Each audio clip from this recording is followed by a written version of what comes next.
Good evening. Welcome back to Factorio. Several years ago, I started a playthrough of Factorio space exploration, and in this video, I'm gonna finish it. That's right, boyos, today we maximize shareholder value across the entire galaxy, progressing through advanced technologies like orbital bombardment, spaceships, energy weapons, space elevators, high-power machinery, antimatter, bioengineered plague, this machine that gives you autism if you look at it, manipulating the very fabric of space-time itself, and the most advanced technology of all, talking to women. No, just kidding, we couldn't figure that one out. To beat this mod, we need to unlock these technologies and use them to build a spaceship that can fly all the way back to our home galaxy.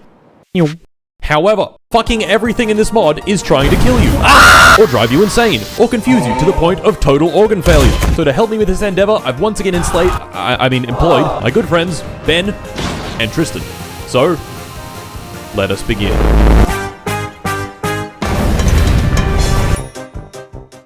So, the elephant in the room. Mart, why has it been over 2 years since the last Factorio video? That's a great question. Oh my god, what's that over there? In part 1, we spent 100 hours building this wonderful factory, flooded the local public housing, used hundreds of balancer parts, and launched our first rocket into space. In part 2, we did an epic gamer move called restarting. Spent 44 hours on day 1, not sure how we did that, flew into space, built some outposts on other planets, and spent another 100 hours building this wonderful factory. At the end of that video, we left off right here on the planet Agni, just before we walked into this mysterious little pyramid full of renters. And this was where that video ended. And I didn't play Factorio again for over 2 years. I was busy. 2 years later, while rewatching Avatar 2, I realized that the humans were playing Factorio. And it was firing me up! Torch that fucking forest! Yes! Build turrets and walls! Yes! Kill those blue freaks! Yes! Dude, shut up. Oh, I'm sorry. And for the first time in years that night, I fired up Factorio. Gentlemen, it was time for a tour. We've got the main area and the big boy bus, mines and production facilities connected together with a rail network, supersonic trains zipping around at supersonic speeds, a BBW protecting us from the disgusting, unwashed proletariat, this rocket launch area for launching rockets into your mom, these perfect nuclear reactors powering everything with no flaws whatsoever, the base in space, 2 bases on other planets, and most importantly, the Zaza. This tour left me feeling concerned. You see, this factory took over 100 hours to build and could make 8 science packs. Pretty respectable, but if we wanted to build that intergalactic spaceship, we'd have to automate all the science packs. Gentlemen, it was time to expand. Energy science, the target of our next grand expansion. So I plunked down a manufactory to see how we make it, and died from lack of brain. Every one of these mid-game science packs needs 4 unique data cards. Energy Science 1 needs polarization data in a laser facility, which I can make, radiation data in a radiation facility, which I can make, and electromagnetic field data in an electromagnetics facility, which I can also make. Are you still following me? The final card, conductivity data, is also made in an electromagnetics facility. It takes a bunch of items that we can already make, and holmium plates. And this is where it gets a little silly. Holmium plates are made from holmium ingots, which are made from molten holmium, which is made from holmium powder, which is made from holmium chloride, which is made from crushed holmium, which is made from holmonite ore. Holmonite ore, as you can probably guess, is nowhere to be found on our home planet Norvis. So I hopped into a rocket, flew over to a new planet, Ninlil, mined holmonite, crushed it into crushed holmonite, and of course,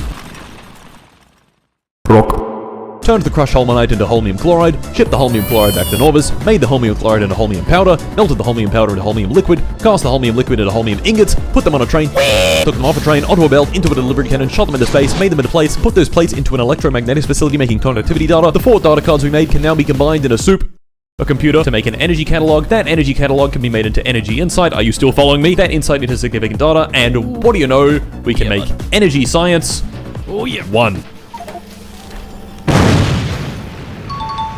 Well, that only took, what, 14 hours? I think I'm gonna kill myself! Speaking of killing myself, Ben. Him and I had been extremely busy expanding, constructing, synergizing, and maximizing stakeholder value. But beneath our feet, something had been brewing. And no, I'm not talking about the log in the toilet. Uranium. About 50 hours ago, this uranium mine ran out. I knew it ran out, Ben knew it ran out, but we didn't do anything about it. Why? Well, we had somewhere on the order of 50 bajillion uranium stored in these 2 warehouses. However, our factory used approximately 1 bajillion uranium per hour, so over the course of 50 hours, the warehouses had been depleted. Wait. Uh-oh. Wait. This is bad. As the factory entered into a power death spiral, Ben and I then saw something much worse.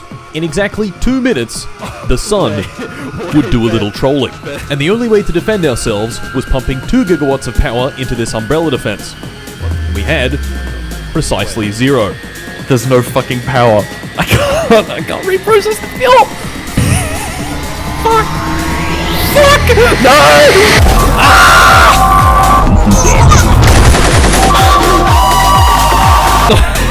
Fuck! This could not have come at a worse time.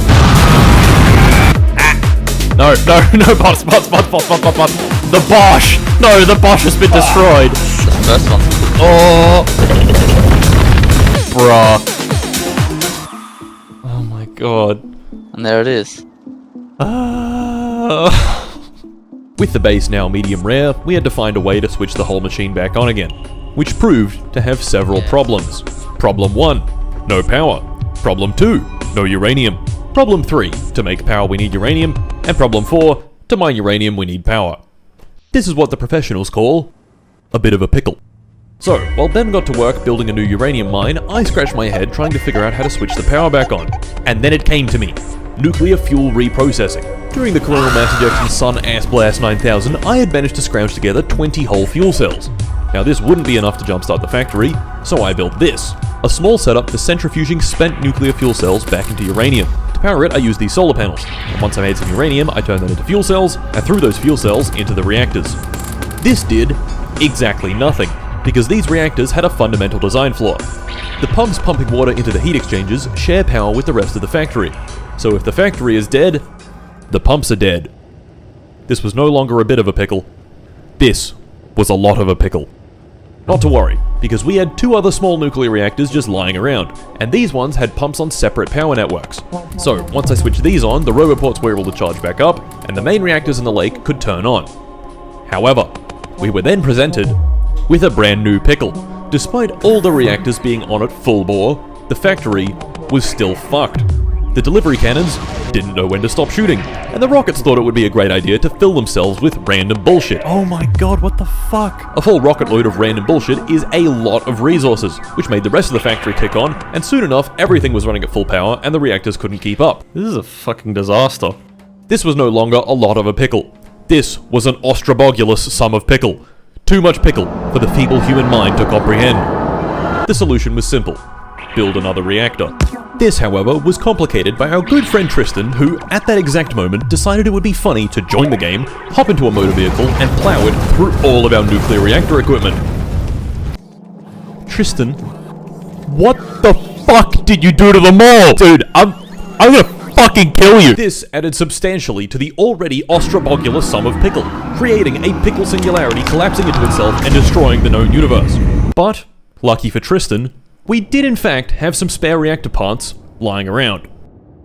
And finally, the power was back on. Oh, yes. Come on, yes, there we go. The mine was built, and uranium was flowing once again. We're back. We're so back. Did I end up fixing the fundamental design flaw of the nuclear reactors? No. Like any good engineer, I scaled it up and pretended the problem didn't exist. A problem I couldn't ignore, however, was Tristan. Listening to NBA Youngboy.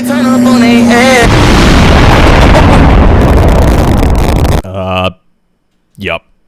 It turns out Tristan has been quite the antagonizer over the last several hundred hours. And quite frankly, I'd had enough. Now yes, there was Tristan. always the option of shooting him in the face, but 10 seconds later he'd respawn and continue on his merry way.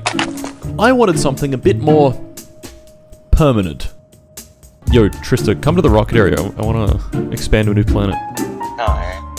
Robots are coming to fill up. Alright, Tristo. Hop in the rocket. This one? This rocket. We're gonna expand to a brand new planet, okay? I'm in. Alright. See ya. What the fuck? What the fuck? Alright, bye. Fuck. Dude. Oh no.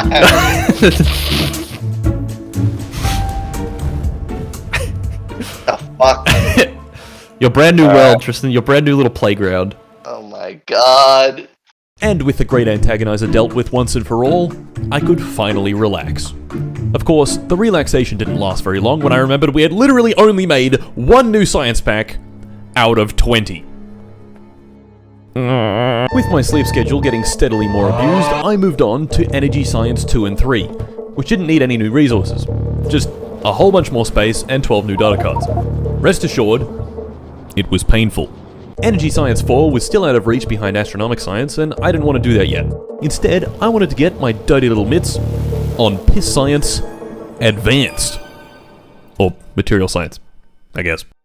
So, imagine that whole rigmarole fuckamagee that we just did to get Energy Science. Well, we have to do all of that, all over again, this time with Iridium instead of Holmium. So, it's time to lock in. The closest source of iridium ore is on this planet's Silverhorn. I took a quick flight there on Delta Airlines, which thought it would be funny if we landed in the fucking creek. Mined Iridite, crushed Iridite, shipped the crushed shit back to Norvis, built this huge machine for processing that crushed shit, first into iridium powder, that powder into iridium blast cake, but oh wait, sorry fucko, iridium blast cake needs enriched vulcanite. That's an intermediate product in vulcanite production that we can only make on the planet Agni. So I went to Agni, built yet another rocket, loaded it up with enriched vulcanite, flew that shit back to Norvis, added it to the rail network, made that blast cake. Can I eat the blast cake? What? No. Turned that blast cake into ingots, shot the ingots into space, made those ingots into plates, made data cards, then catalogs, insight, significant data, and finally, science packs. Material Science 1, then 2, then 3, and then 4. And that only took 20 hours.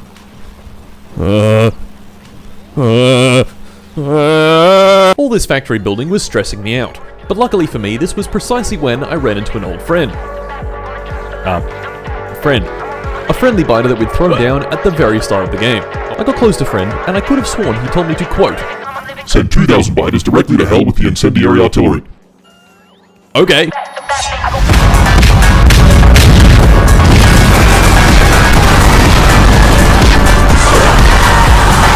And just like that, all my stress melted away.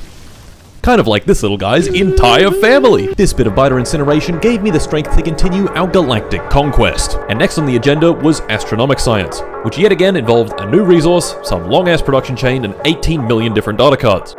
Introducing rigmarole fuckamagee number 3, beryllium.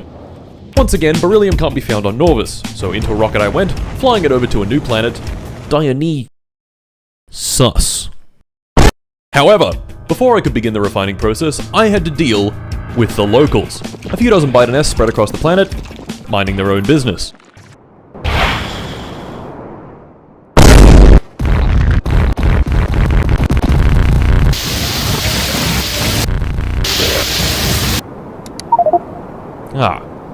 Much better. With biters now eradicated on Dionysus, it was time to extract our beryllium. And at this point, I think you know the drill. First, we mine it, then we move it, crush it, squeeze it, pull it, bop it, twist it, get run over by a train, melt it, cast it, chop it, zap it, and bang! Beryllium ingots. Those beryllium ingots are loaded into a rocket, flown back to Norvis, put on a train, taken off a train, put onto a belt, put into a delivery cannon, and shot into space to make Astronomic Science. Astronomic Science uses a combination of these cool telescopes, observation frames, and of course plenty of gnomes, to make, like, observations. Or something. These observations are then combined into data cards, those data cards into catalogs, those catalogs into insight, insight into significant data, and significant data into science packs. Wait! Astro Science 1, 2, and 3 got us new, fancy technologies, like the pylon substation, which has a really big electrical range, the space elevator, which can bring trains into space, and spaceships. Now, we actually already had a spaceship. This one that we found in the asteroid belt that Ben had lovingly named the Cum Wagon. Yeah. Hey, wait a second.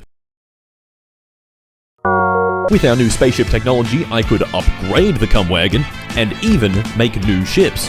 So I made a new ship, named it the Bug, and flew it over to Tristan's planet. Tristan, of course, stole my engine. Little bastard. Astronomic Science 4 and Energy Science 4 each needed a special data card, probe data, which is made by launching a probe in either the sun's orbit for solar probe data or in an asteroid belt for asteroid belt probe data. Using a dedicated spaceship, we can make it automatically fly to the sun, shoot off a bunch of probes, get a bunch of data, and fly back. With that automated, Astro and Energy Science 4 were only a matter of bringing it all together. And with that done, we could research the next big leap in materials processing, Naquium. So we began research, just in time for me to do this.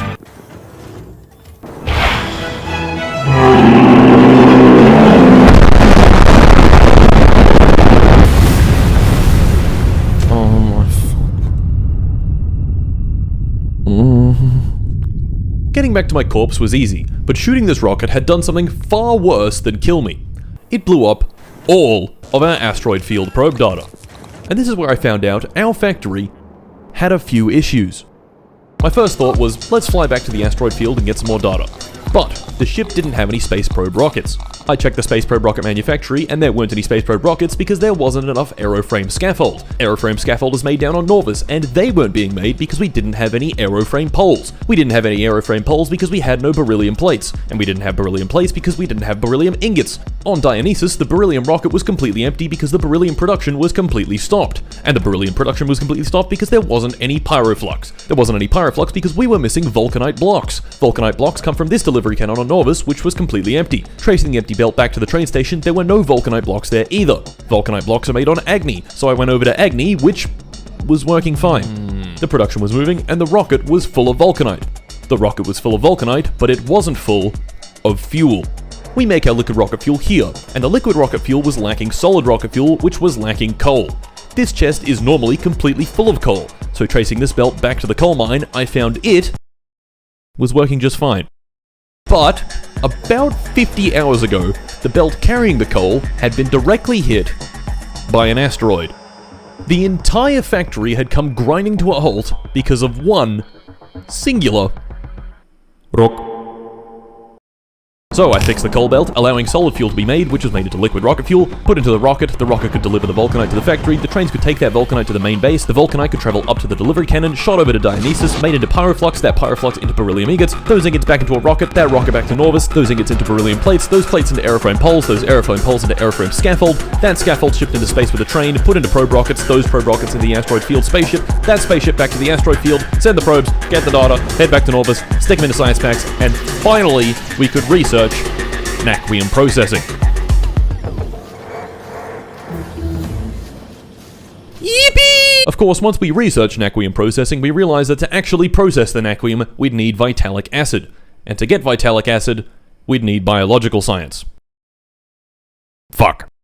Biological science, like the rest of the sciences, needed yet another new resource called vitamelange. Luckily, a nearby moon, Alecto, was absolutely covered in vitamelange. So Ben and I loaded up on the now highly modified cum wagon and flew it over. This was the last planetary outpost we had to make, and we made sure to bring absolutely everything we could possibly want. However, we forgot just one teeny weeny little detail. Vitamelange only spawns on planets with biters, and Alecto has a lot of biters. Oh god, oh Ben, oh fuck, you made a mistake. Oh fuck. Bro. How else can let it know? The fucking breach. Bro, we're so fucked! What do I need? Inserter. Ben! Ben, I made a mistake! Ben, help! Oh my god. Nah, I'm going in. Fuck it, I'm going in. Oh no. Oh. We can... Give me a second, Nah. I'm making all shit. Nah, dude, I'll it's die. fucking over. Oh, and yeah. Alright, shit. Fuck. For the first time in a very long time, the biters had unionized and succeeded in keeping Alecto clean and factory free. This was fucking bullshit.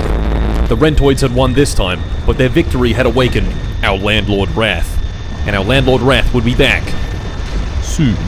With biter racism at an all-time high, Ben and I got to work on the Wildlife Harmonization Initiative, proactively aligning indigenous species management with our industrial ecosystem through dynamic habitat restructuring, fostering a balanced coexistence paradigm. That's what I told the investors anyway. In reality, we were going to fucking vaporize them from orbit with several fancy new toys. So we headed back over to Alecto and began work.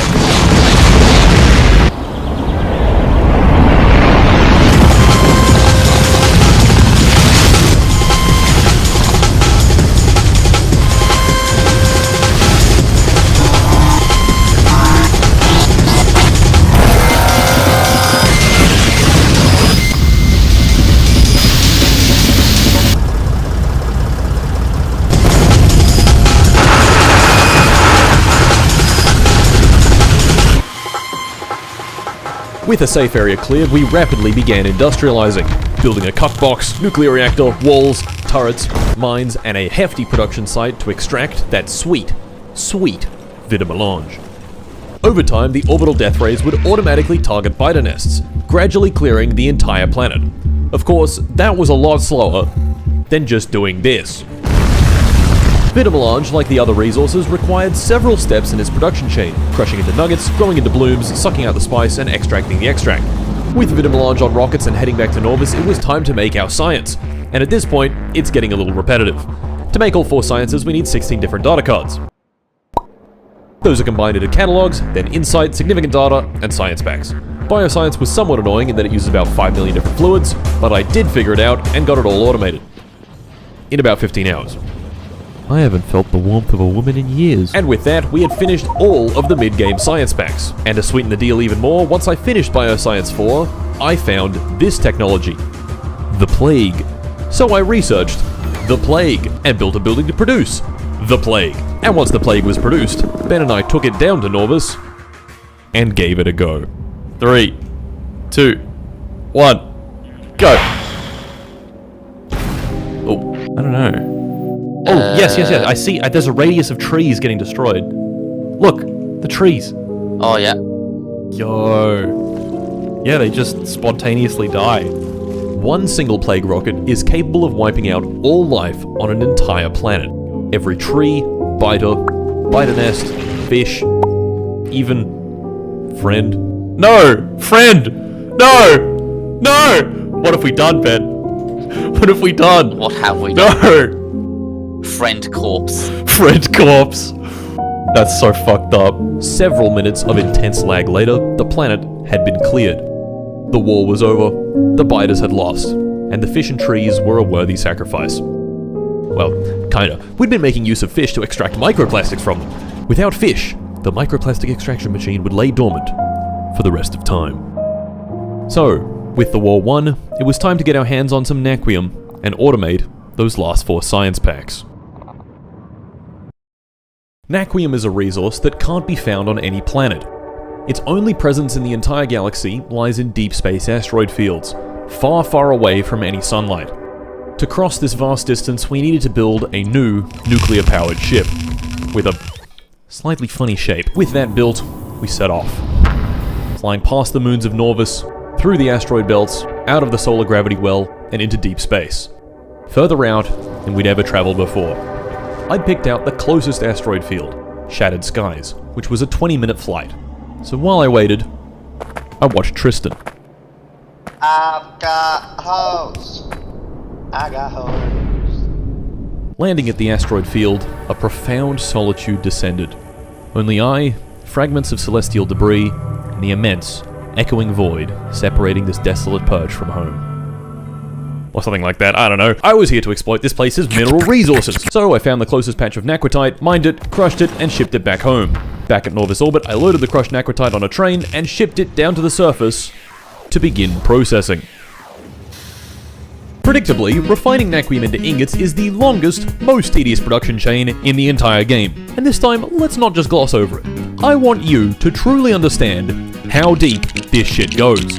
So, we begin the process with crushed Naquitite, and we turn that crushed Naquitite into refined Naquitite by combining it with beryllium hydroxide, blue exchange beads, and cryonite slush. Cryonite slush is easy, blue exchange beads are easy, but beryllium hydroxide is an intermediate in beryllium production that is currently only being made on Dionysus. So over to Dionysus I went, adding another rocket and shoving it full of beryllium hydroxide. Which is what I would have done if beryllium hydroxide wasn't a liquid. So I added beryllium sulfate to the rocket instead, shipped that to Norvis, refined that into beryllium hydroxide, and bang, we've got our refined Naquitite. And that's just step 1. Step 2. Naquium powder. Crushed Naquitite plus holmium cable plus vitalic acid plus red exchange beads. The refined Naquitite recipe actually turns its blue exchange beads into red exchange beads, but not enough to be useful. Just enough to be annoying. So we make some of those, ship in our vitalic acid and holmium cable, and bam, we've got Naquium powder. They also turn their red exchange beads back into blue exchange beads, so we've got to route those back to where they're needed. And now, step 3. Naquitite crystals. Taking the product to step 1 and 2 and adding some vitalic reagent. And finally, Naquium ingots. Taking all the products from steps 1, 2, and 3, adding some pyroflux and methane gas. I don't have any methane gas. So back to the asteroid field I went, mined some methane ice, which is really just solid fart, shipped the solid fart back to orbit, on a train, down to Norvis, melted into gaseous fart, and finally, we have the very last resource. Naquium. But did you think we were done? Sorry, fucko! Refined naquitite and naquium powder produce fuck-ass byproducts, namely beryllium powder and holmium powder. Can you guess how we deal with them? If you guessed throw it in the fucking creek, you'd be right. Well done. It took me so long to finish the naquium setup that the energy beams on Electo switched off. Their purpose had been completed, and the entire planet was now cleared. So what can we do with this naquium? You guessed it, fucko, we can make more science packs! Woo! Deep Space Science 1 needed more probe data, this time from an interstellar asteroid field, but was otherwise quite easy. Yeah! And Deep Space Science 2 was also quite easy. The sciences were quite easy, but we'd be needing a lot of these sciences. This wonderful naquium ingot production was fast enough, but it was severely lacking in crushed naquitite. Shattered Skies, our closest asteroid field, was just not cutting that fucking mustard. So to find a better asteroid field, we politely asked the telescope gnomes to look out for anything of interest in deep space. Melancholia? What we did not anticipate them finding, however, was this. Telescope data analysis discovered a new anomaly, Phonestra. Whatever this thing was, it wasn't anywhere on the star map, and looking at it with the satellite uplink presented more questions than it answered. I had to go look, and we'd just built the next generation in zoomy spaceships, this one powered by antimatter. On the flight over, I realized that I could make the ship's name pretty long, and even longer, and even longer. What the fuck? Once we left the solar gravity well, we disappeared off the map. And soon enough, we'd arrived. Presumably, this was some sort of broken Stargate, and after picking up and piecing this thing back together, it did indeed look very Stargate-like. To finish building it, we'd need a naquium processor, which we couldn't make yet. It seemed for the time being, we could go no further. But whatever this thing was, I was gonna get to the bottom of it. Naquium processors require Deep Space Science 3, and Deep Space Science 3 requires yet another new resource. That's right, I've lied to you. Naquium is not the final resource. Arcospheres are the final resource. And if you thought Naquium was complicated, Naquium is fucking goo goo gaga baby shit. Arcospheres are so much worse. First off, to get our hands on Arcospheres, we launch Arcosphere collector probes in a deep space asteroid field. We then stick these blank Arcospheres into a machine that turns them into one of the 8 different Greek letters. These Greek lettered Arcospheres never get consumed, only change from one letter to another. And this is where it gets fucky. For example, let's use these Arcospheres on space dilation data. It takes zeta and omega and spits out phi and lambda. Run this recipe a few times and we're out of zeta and omega Arcospheres. I think you can see the problem here. To turn the now plentiful phis and lambdas back into the input Arcospheres, we use one of the 8 different Arcosphere folding recipes. Of course, it's not as easy as turning one Arcosphere into another. Arcosphere folding only lets you do 2 at a time. And this is the really fucky part. So, our goal is simple. Design a machine that can bring an uneven amount of Arcospheres back into equilibrium. In this example, we've got 160 total Arcospheres. There are 8 types, 160 divided by 8 is 20, so equilibrium means there are 20 of each. This is what we want, but this is what we have. So how do we get there? This letter, Xi, has 31 Arcospheres, which means it's 11 away from equilibrium. Gamma is 4 away from equilibrium, Epsilon is 3 away, Zeta is at equilibrium, Lambda is 3 away, Theta is 4, Omega is 4, and Phi is 7 away from equilibrium. Add all these numbers together and we get a total distance to equilibrium of 36. 36 is this current state's score, and the closer the score is to 0, the closer to equilibrium the whole system is.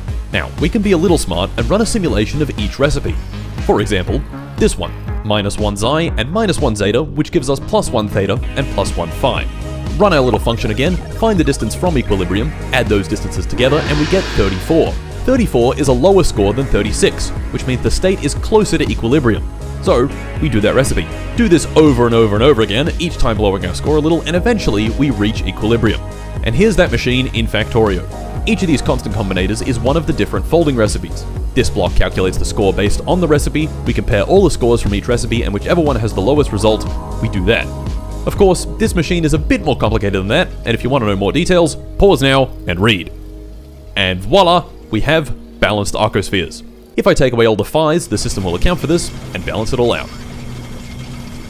Yippee! Now that we had balanced arcospheres, came Deep Space Science 3, which was easy. All the data cards literally just used arcospheres. With Deep Space Science 3 automated, Deep Space Science 4 was now available. The very last science pack in the entire game. The end was in sight, and like all the other sciences, it needed 4 different data cards. Wormhole data, easy. Teleportation data, easy. Reality hypergraph analysis data, easy. And interstellar travel data, the hardest data card in the entire game. It's made in a Nexus on a spaceship traveling in interstellar space. The catch? The Nexus runs on several gigawatts. This called for building a new, faster, bigger, more powerful spaceship. Behold, the most powerful ship in the Bean Boys Incorporated fleet. The Chungus. Out in deep space, I wasted no time getting her up to speed and shoving her full of data cards. Each flight could net us a bounty of several thousand interstellar travel data. Enough for several thousand science, which in turn was enough to research the final technology. Oh my god. Last science pack is done. Spaceship Victory. And for our Spaceship Victory, we would need a ship even bigger than the Chungus. 3 layers of shields, 6 reactors, 14 heat exchangers, 8 condenser turbines, circuit logic, the Nexus, and enough engines to reach light speed. Gentlemen, behold the Shitfuck 2. Using the immense power of ballsack reactors, this baby was the most powerful craft ever created. The ship worked, all the systems were functional, it was time to begin that final flight.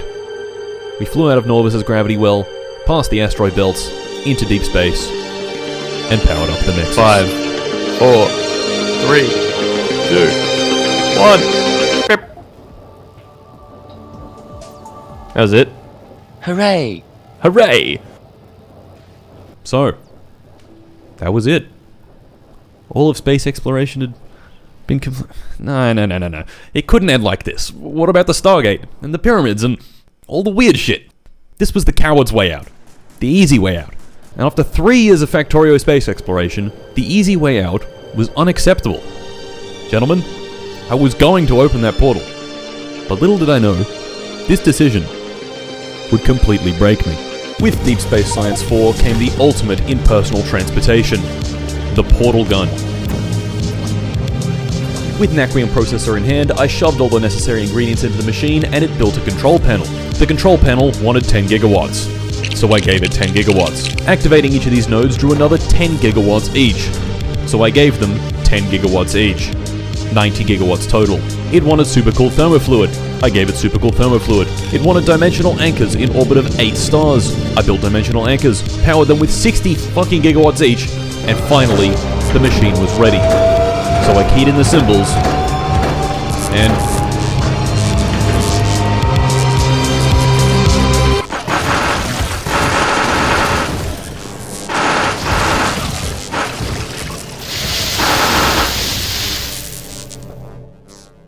nothing. All that work, 3 years, 500 hours of Factorio, it was all just set up for the final boss. The Stargate puzzle.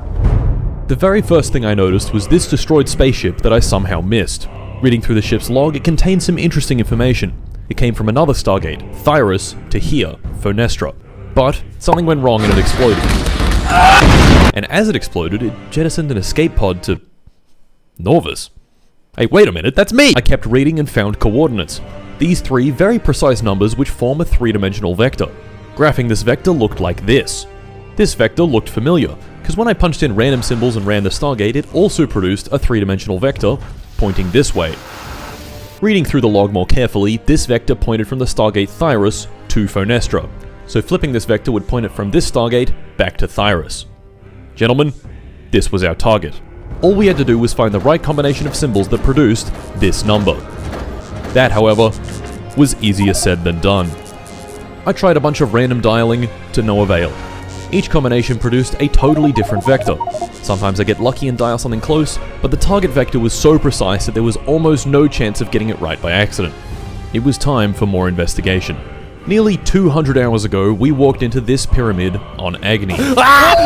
It contained these symbols, the same ones that were now before me on the Stargate. Checking the planet list, there were 59 more pyramids that I hadn't visited, each with its own symbol, each filled with biters, and each on a different planet. So I built a new ship named the Womb Raider, what the fuck, and searched all 60 pyramids, taking a screenshot of every symbol. Bringing the screenshots into Photoshop, I interrogated them closely and started noticing patterns. In this top big circle, I could treat each symbol like a triangle and fit them together into this, the net of a 3D shape with 60 triangular faces. This shape is called a pentachus dodecahedron, and we had just assigned a symbol to each of its faces. But this didn't really help. More investigation. The bottom circle. These small triangles down here also fit together into a bigger triangle with its top, left, right, and middle missing. And this is where I made another discovery. The Stargate doesn't have 60 symbols on it. It has 64. Placing the missing symbols on the triangle completed it, subdividing into 64 smaller triangles, each with its own symbol. What? I'm looking at my schizophrenic diagrams, and they're not telling me anything. Okay, but I still didn't know what this meant. So I kept investigating, and I kept noticing things. It seemed that the direction the resulting vector pointed in was almost entirely determined by what I put in the first node, which gave me an idea. What if that pentachus dodecahedron was this first node, and the next node was our triangle, and the next one a triangle within that triangle, and on until the last node. So I ran some tests. Dialing two symbols that were next to each other on the pentachus dodecahedron produced two vectors that were close together. Then dialing a symbol followed by all the top, then left, and right symbols, when graphed, formed its own triangle. This was it. All I had to do was find where that target vector was pointing in the pentachus dodecahedron, then which mini triangle it points to, then which mini triangle within that mini triangle, until all 8 nodes were dialed. But this presented a new problem. The target vector was precise. Really, really precise. And using this little graphing web app, soon enough, I wouldn't know if we were getting closer or further away. But this is where I had a true stroke of brilliance. Writing some code. But Mart, you don't know how to code. This is true. But I know something that does.